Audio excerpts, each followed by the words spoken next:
So if you visit Cebu City and you want to experience riding on a horse cart carriage like this around Cebu City urban area, you can catch them in that Tartanilla station on the crossing between Borromeo Street and Colon Street.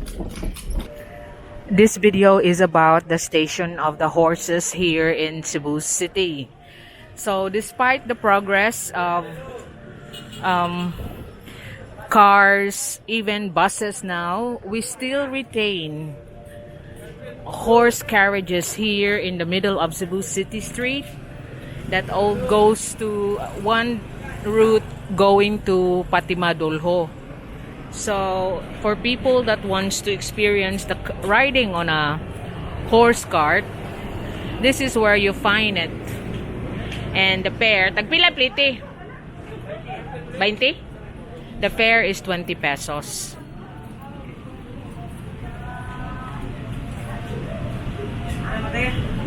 Asa ra ko tubdong? Sige, kaduha lang mi. Ha? Sige. Sakay ta dong. So I'll have to take you for a ride. Where is their destination?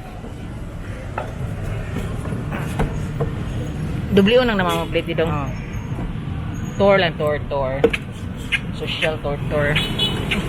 So I'll be taking you for a ride with a horse, and they will take us back here in Colon.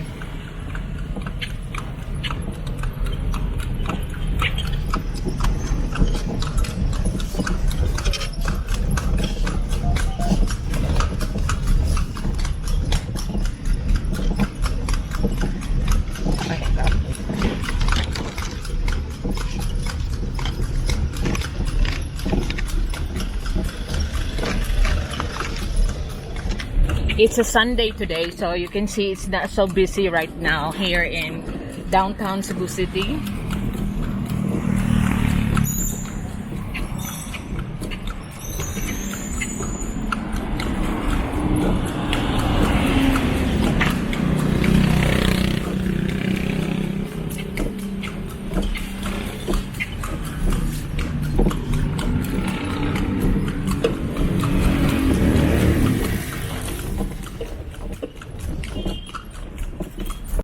So we are still on our tour with a horse.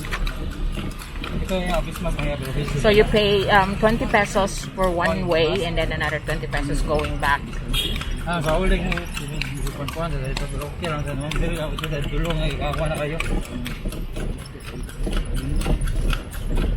So we are now in the church in San Nicolas, Pasig. They're always the winner of the Sinulog. The people here are really into the Sinulog festival before, but unfortunately, this year we don't have Sinulog. Pahina Central or San Nicolas are very good dancers.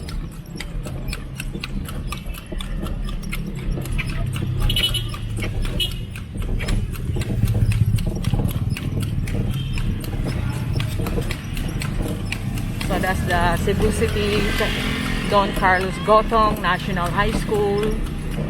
There across is the funeral homes. So this is your typical urban life here in downtown Cebu City. I gotta have to pause because I have to hold on to the cart, so you have to bear with me. I'm giving you a tour of one of the places here in central Cebu City.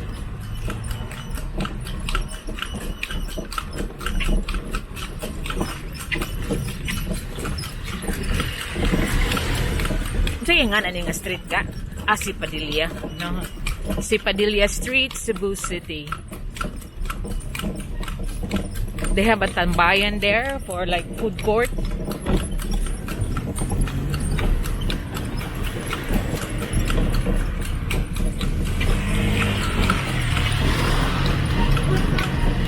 Oh, the rubbish is not being collected, but it's Sunday today. It's been a long holiday. Holiday starts at December 30, and all the government workers will be back January 4, Monday, tomorrow.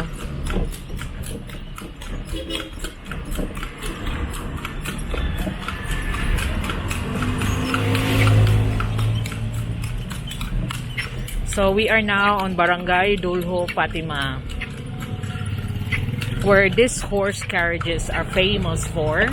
They are not being abolished by the city government because it is part of the traditions and culture that we have inherited during the Spanish time. So Barangay Dulho, Fatima is usually the destination of the horses from Colon Street. So if you visit Cebu City and you want to experience riding on a horse cart carriage like this around Cebu City urban area, you can catch them in that Tartanilla station on the crossing between Borromeo Street and Colon Street. Like, you know where McDonald's is, that's where the station, because from where your destination is, they will also take you back there.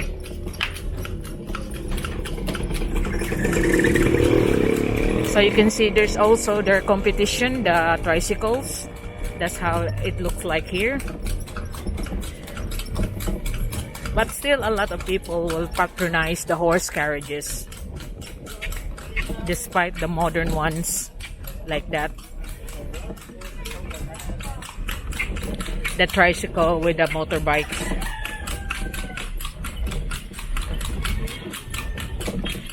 Mahal plate yan ang hanapin na. Mahal plate yan nila. Mga ora? Mahal lang. Mahal ang motor dong? Ilang motor dong? Ay. So the motorbike is actually 30 pesos, so it's still cheaper with the horse. And then you're also helping them feed the horse by patronizing the carriage. So this is the realities that you're looking at of living in the urban communities here in the highly urbanized city of Cebu. And we've got a lot of urban settlers, and the same problem anywhere else, that the residents also using the pathways as part of their commercial trading, or they're part of their residence. So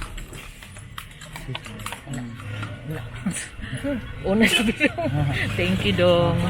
So he's stopping here. He lives around this area. Sa imo na tato yung kanan dong niya, balik nang ta dito dong. So this is unsa ni nga barangay Dirga? Dulho, Fatima. So this is Barangay Dulho, Fatima in C. Padilla Street.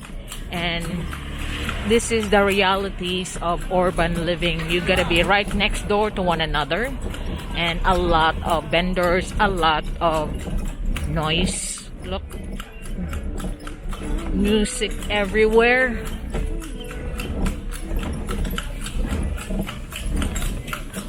So it's quite a big barangay with all the urban settlers living close to one another. Ari kalikod dong.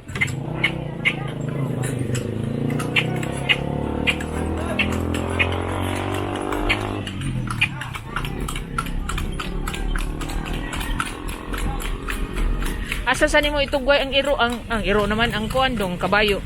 Dito sa mga pardo. Nada may kuan dito. Dito may uli. So Pardo? So he's still going home to Pardo.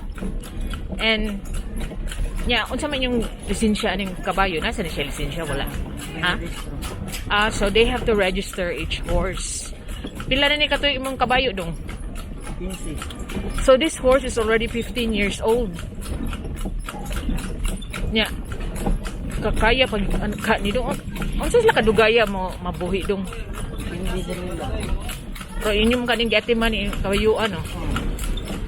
So they have been taking good care of this horse for the last 15 years. So they believe he's still very strong. Pakanon sa ni siya nimo dong pila ka oras ang kuan? Biyahe ni.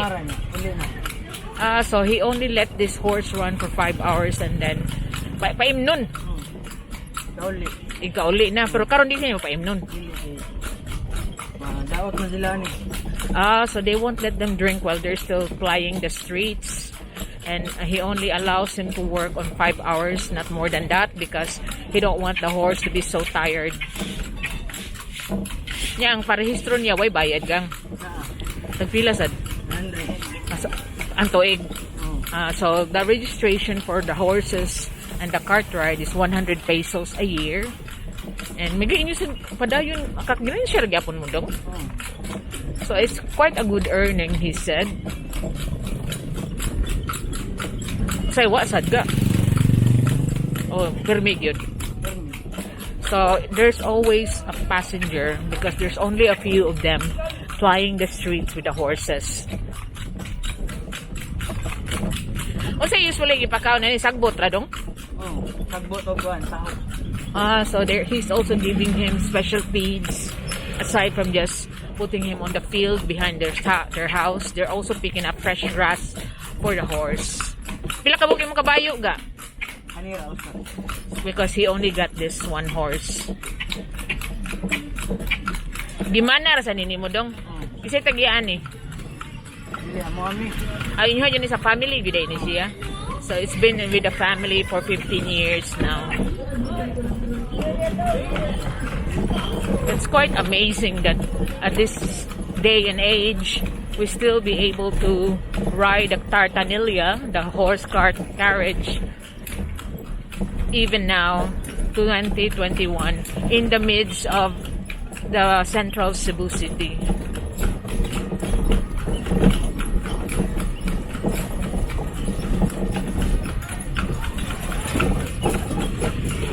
Munsa man mo ni hay alay sa una dong no? Dili ganito. Dito rin. Ludo and Luim cooking oil factory on the right side. That's Ludo Corporation.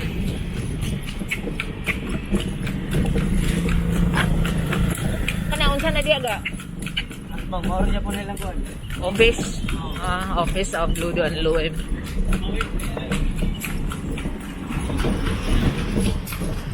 Sorry, I have to hold. It's getting a bit faster. Look at this is the usual scene if you live here on the urban places, right in the central Cebu City.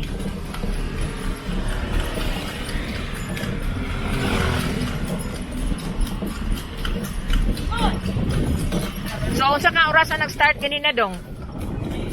So, he start at 10 o'clock, then mauli na ka mga alas 3. So, 3 o'clock, start going home to give the horse a rest. Cebu City Sports Institute there. They are now in Barangay Sawang Calero.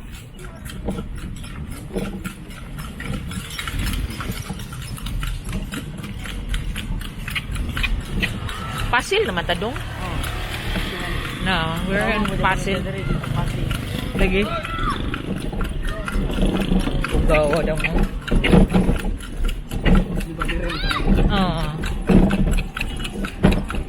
So we are now here in Barangay Pasil na ni, Barangay San Nicolas.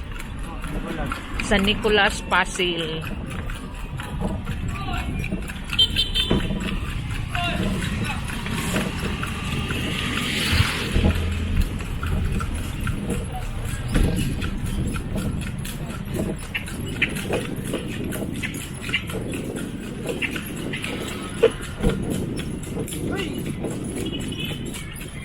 Manang sa doy.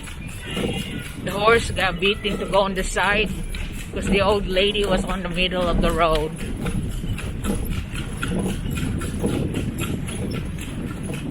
So this is the route of the horse.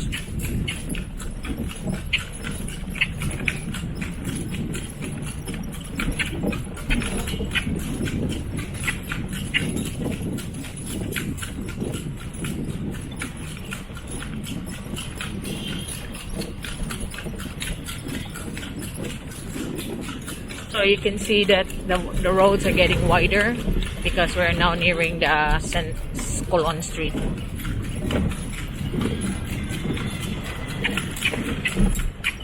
Hey!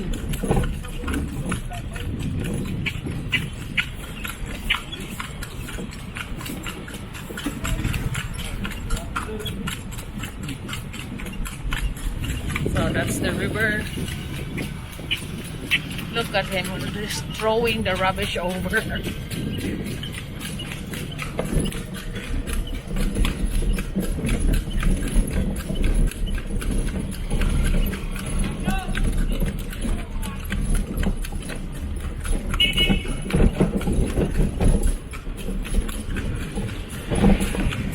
So a lot of establishments are still closed. So I decided to look for that space here. Have a look around here in this area because it's not so crowded yet. We are now passing Cebu Bionic Builders, and on the left side, that's University of San Jose Recoletos.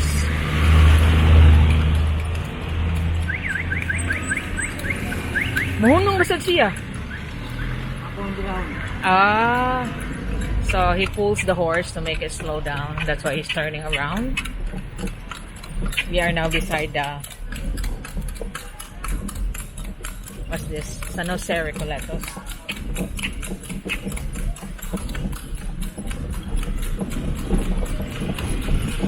We just passed by Motion Bike Concept and my space shield just blew away, so it's quite windy.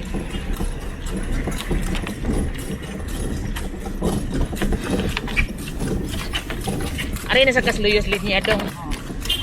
So they're just queuing up. They arrive. You're in the back of the queue. Diretso lagi ka ga? Muli na ka?